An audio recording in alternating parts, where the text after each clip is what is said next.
Meus irmãos, a paz do Senhor. Meus queridos, vamos à nossa leitura bíblica dessa quarta-feira.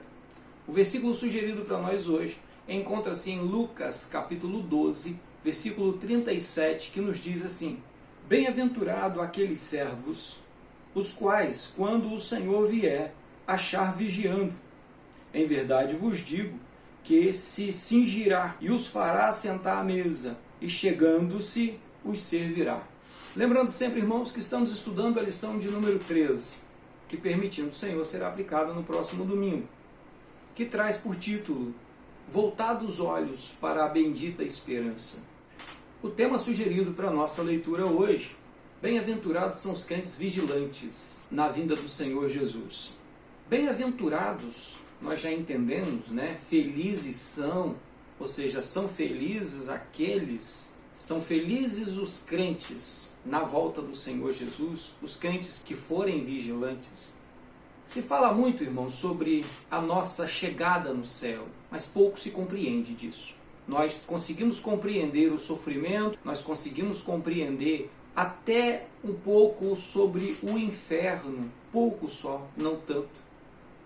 Porém, mais do que nós conseguimos compreender o céu e a glória que há de se revelar para nós.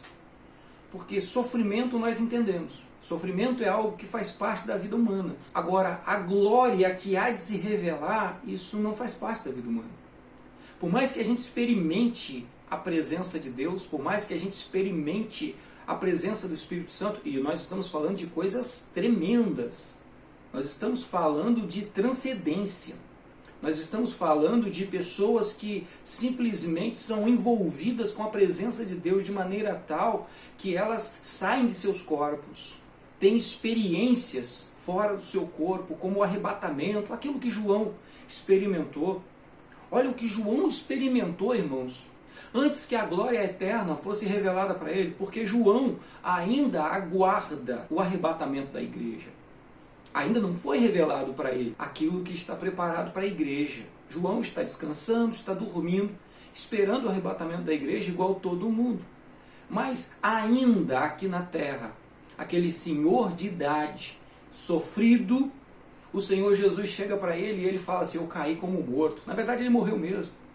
Mas o Senhor o levanta e coloca ele de pé e começa a revelar para ele essa coisa tremenda que é o Apocalipse. O livro das revelações, que encerra as escrituras da palavra de Deus. Porém isso, tudo que ele experimentou, toda essa revelação, toda essa coisa maravilhosa que ele viu e que ele experimentou, ele pôde descrever a aparência que o Senhor Jesus se apresentou a ele. Cabelos brancos como a neve, pés semelhantes ao latão reluzente, né? Aquele ser tremendo, aquele ser maravilhoso.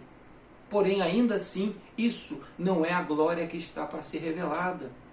João conheceu muita coisa acerca do céu, aquela quantidade de anjo que ele viu, aquela quantidade de seres que ele viu. João, irmãos, teve a oportunidade de observar uma reunião celestial, onde Deus está assentado no trono e o Cordeiro começa a ler os livros. É dado ao Cordeiro os livros, ou seja, é dado ao Senhor Jesus os livros.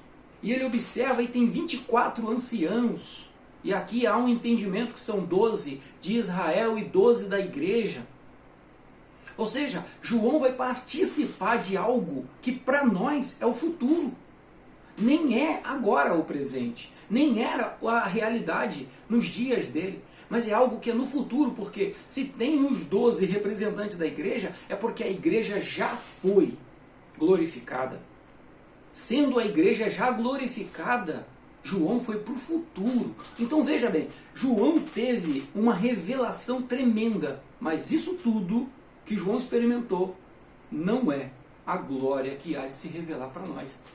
Porque a glória que se há de revelar para nós encontra-se nessas condições, como por exemplo, entre os 24 anciãos, 12 são representantes da igreja. Aí alguns vão dizer, são os 12 apóstolos, não sei, eu acho que isso não importa tanto, mas enfim, são membros da corte celestial. Olha isso, irmãos, olha isso.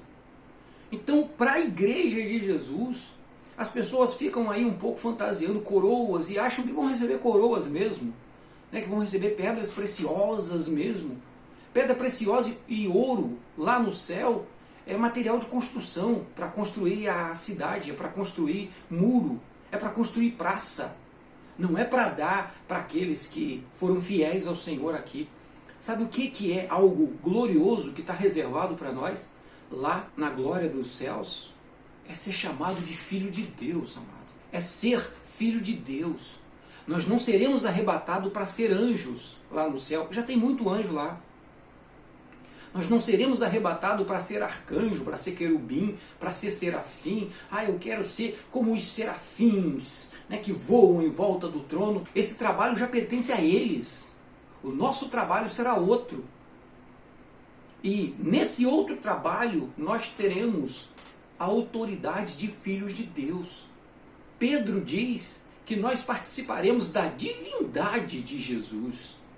No capítulo 1 da segunda carta de Pedro, o versículo de número 4, ele diz o seguinte: pelas quais ele nos tem dado grandíssimas e preciosas promessas, para que por elas fiqueis participantes da natureza divina, havendo escapado da corrupção que pela concupiscência há no mundo. Ou seja, escapamos do pecado, escapamos da corrupção do mundo, da concupiscência do mundo, participaremos da divindade de Cristo. Então o que está reservado para a igreja de Jesus, homem nenhum experimentou. O que está reservado para a noiva de Cristo, anjo nenhum experimentou. Nem aquele ser que é chamado de o ser da luz, que andava entre as pedras afogueadas. Aquele ser que os instrumentos musicais foram criados no ato da sua criação. No momento em que Deus criou Lúcifer, foi criado também todos os instrumentos musicais, toda a música. Nem esse ser experimentou aquilo que a igreja experimentará. Aquilo que está reservado para a igreja. Aquilo que está separado para a igreja. Que é, de fato, ser chamado, ser tratado, ser conhecida como filhos de Deus, como participantes da glória de Cristo. Em Romanos capítulo 8, versículo 29, Paulo escreve assim: porque os que dantes conheceu, também os predestinou para serem conforme a imagem de seu Filho, a fim de que ele seja o primogênito entre muitos irmãos. Irmãos. Não servos, não amigos, mas irmãos do Senhor Jesus, filhos de Deus. Bem-aventurado o crente que estiver vigiando, que for vigilante para a volta do Senhor Jesus. Porque o que está reservado para a sua vida, nenhum olho viu, nenhum ouvido ouviu, e nunca subiu ao coração de ninguém. É o que Deus tem reservado para você, para a sua vida. Em nome de Jesus. Amém? Meu querido, fique em paz, tenha um excelente dia. Deus vos abençoe.